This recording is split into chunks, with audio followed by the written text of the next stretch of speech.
Durag Diaries. Yo, what's good, people? Welcome back to the channel. I'm gonna get straight into this because I just come off of a stream on the 12th man. Shout out to Dan Potts and team over there.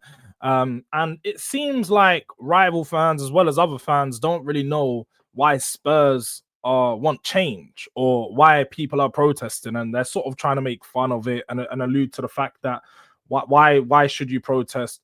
What will change and so on and so forth. We want to be in a better place, like we was competing and winning things prior to these owners coming in. It's quite simple. We want change. We want to see the club in a better place. I don't know how hard it is to understand that Tottenham, when you look at ticket prices across just the whole of the Premier League, our average ticket price is in the top 2 or 3. We don't finish second or third. So why are our fans paying the second or third most highest amount in the league? Yes, you're going to go and say, oh, but you're a London club. It's only natural. Well, you know, you can look at some of the other London clubs, and how many London clubs are above Spurs right now? How many? You ask? About 5 or 6. Spurs aren't doing great. Financially, we're in the best place we have ever been. When you look at world football, commercial revenue, just overall revenue from the stadium, from everything that we do, the money that we bring in is up there. It's literally top 7 or 8. There's only 6 or 7 clubs. And when we're talking about clubs, giants across the world, Real Madrid, Barcelona, Man United, Man City, maybe a Chelsea, a Bayern Munich, PSG, like there's only the biggest giants and the clubs that are winning things on a consistent level out there doing things, out there winning. They're the only teams that are above us. But when you look at Spurs, you know what I mean? When you talk about stadium, they've got the best stadium in the world. Talk about training pitch, we've got the best training pitch in the world. You talk about the stadium facilities. We've got the best stadium facilities in the world, but we haven't got the best team or manager or players. We're football fans. I support this club and I watch Tottenham week in, week out, and I have for the past 20 odd years because I like what's on the pitch. I support the team for what goes on the pitch. I could give 2 flying fucks about what's going off the pitch. It's all nice to sit here and have these things, you know, great stadium and all, and to have the NFL games going at the stadium. You know, I get more notifications for concerts than I do tickets nowadays. Oh, you've got Beyonce coming out, Kendrick Lamar, 50 Cent, Mary J. Blige. Oh, don't forget, who was it? The bloody Edward Scissor. Like, it's just everyone and anyone. That's the attraction of Spurs. We had Travis Scott last year. They're doing custom Travis Scott shirts and this. Why are we not doing custom shirts for trophy wins? Why are we not making history? Why are we not giving back to the fans? And that's where the problem is, and that's where we're trying to align as a fan base. Because, look, there's been a lot of murmurs going around for the past 10 years. I've been one of these fans. I used to ignore the fact that these owners aren't doing enough. I used to ignore and say, I like to focus on the football pitch because I'm a football man. I like to analyze what I can see and what I can control and what I can see what's going on the football pitch, and I can tell you whether it's right or wrong. With regards to business, I ain't a business specialist. So I can't sit there and tell you, oh, these deals are good, these deals are bad, and so on. But ultimately, you have to start to address where the problem is. So many stories have come out over the years. Hugo Lloris, as of recently, how he got a watch just for getting to the Champions League final. They all got envelopes and they're all congratulated just for being there. That's the thing. Tottenham are just great participants. And that's where my issue is. We can't be that club. We can't. The mentality is built in from the top to the bottom, and it works its way down. And time again, when Spurs have an opportunity to compete, the guys at the top just level them out and give you a reality check to let you know we are not that guy. We've definitely got like people say, have you got the facilities for that, big man? Yes, Spurs have the facilities, bro. We're just tight. We don't like to go out there and spend. When we have spent it, we're buying young players. Now, look, this is one thing I've been very consistent on over the years. To become a top club, And for players to eventually win things, they need to be surrounded by people that have been there and done it before. I'm sorry, this is not the class of 1992. This is not football from 40 years ago. You need experienced players mixed in with the young heads in order to get them to a level where they can compete. You need a manager that has been there and done it before. Yes, I'm not calling out Ange Postecoglou in particular right now, because Ange has actually won things and he's trying to instill that winning mentality into these kids. But there's only so much you can do when you've got players that have been around for 8 or 9 years and have accepted the mediocrity. When you go into games like Liverpool and Aston Villa and your biggest and best players, your most senior ones, look the worst on the pitch because they're so used to not turning up in the big moments when the pressure's on. So we need to start to put the pressure on the owners, and that can only start by doing these protests. I think it's good that these protests have took place, and the protest that happened on the weekend, a Manchester United game. Look, it was good that we got the win and all, but the protest was the biggest win of that game. There was a lot of people that turned out. I think it was a few thousand. Some people are saying it's a bit less, but regardless, it got the media coverage. Sky Sports was showing it. BBC Sport was showing it. Everyone was seeing that Spurs aren't happy. These owners know that Spurs are not going to stand down like we have for so many years.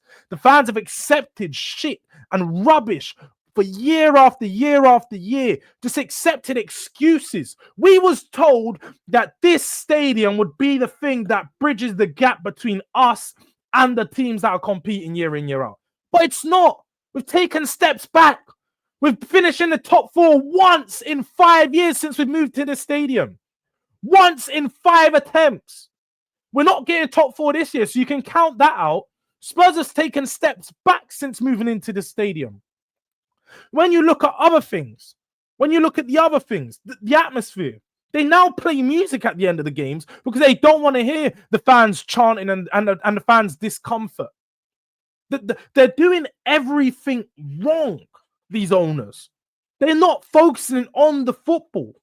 As a football owner, you get into this game to achieve things. Essentially, that's what you should want to do. But these owners have come in, they've been very clear that their focus is not on the football pitch. Their focus is, bringing the NFL to London. Their focus is having a Formula One track underneath the stadium. Their focus is building a brand.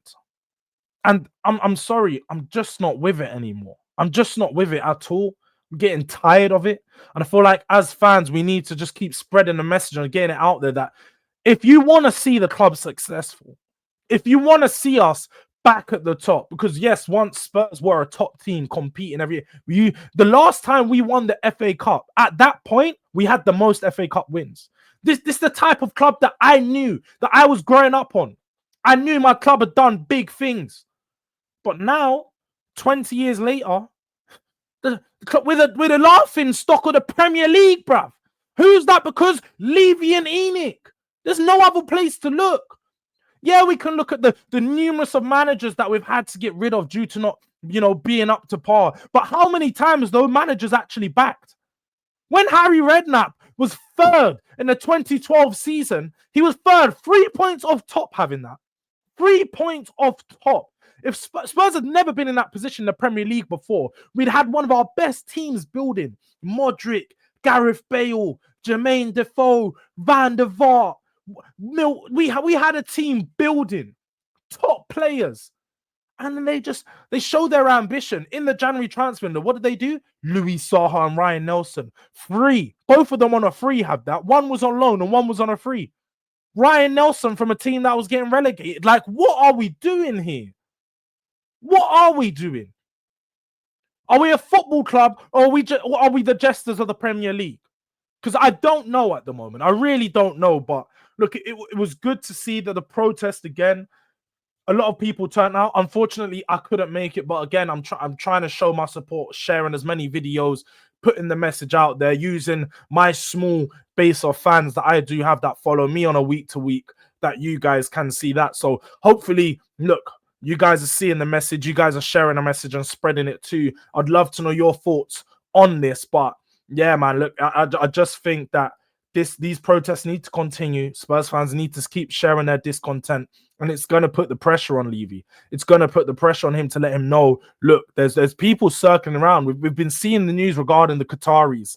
We're seeing that people want to buy Spurs, but what he keeps doing and what he's done consistently across the years is he just keeps trying to make the value of Spurs higher and higher and higher, to a point where it's just going to be impossible. And when there's only one or two buyers, and those buyers, he's probably going to scare them off by trying to put in some stupid negotiate clauses. He's going to negotiate so he can stay, or negotiate or a phased buyout so he's still there until the hotel is built, or the museum, and all these other rubbish. This is what Levy is. He's an absolute crook. He's a guy that's trying to bleed us and suck the soul out of the team. So we aren't Tottenham Football Club no more. We're just Tottenham, the brand. We're no longer a team that used to compete. We're no longer a big club. We're just Tottenham, a stadium, you know, a tourist attraction. The last time I was at the stadium, there was guys asking in a Europa League group stage game, yeah, or league phase game, sorry, if there's going to be penalties, blood. What are we doing here? Tourists. They come to Tottenham as a tourist now.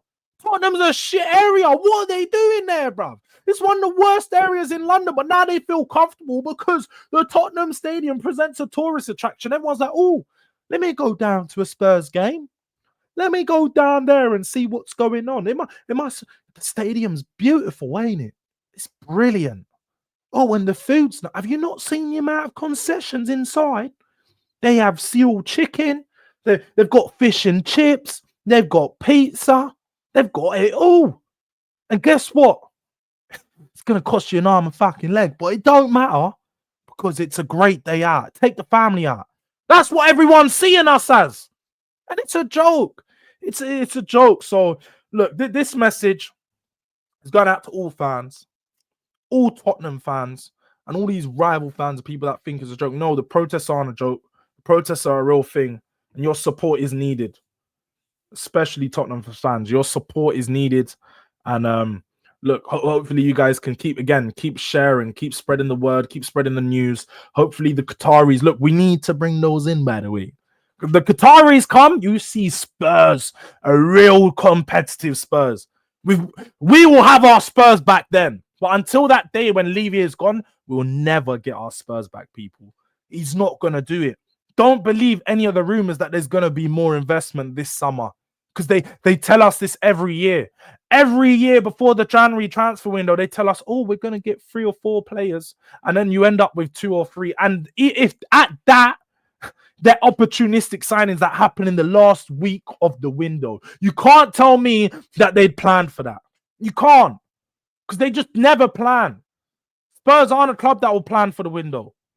When you look at the summer window, just wait for it. Spurs are going to be sniffing around, waiting for opportunities. Trust me. They never go out there and get option A. It's always option C or D or E. And look, just like the grades at school, bro. If you get a C or D, you don't expect much. You're not going to be successful. Your parents come on. You might get a slap. You might. Because that's not good enough. You go get option A and then you successful. You achieve. That's what Spurs need to do. So, yeah, man, look. Hopefully this brings change. I'm glad for all the people, and shout out to all the people that were at the protest. Again, I couldn't make it, but hopefully next time I'll be there. Big up for everyone watching. Make sure you like the video if you haven't already. Follow on the socials. And yeah, as you can see, we're on the road to 2K. We're trying to get there. Your help would be much appreciated. Big up to everyone that helped me get to 1K, because that was a huge achievement for me. I can't lie. Didn't think it would happen this quick. But yeah, man, look, Durag Diaries, we're out, man.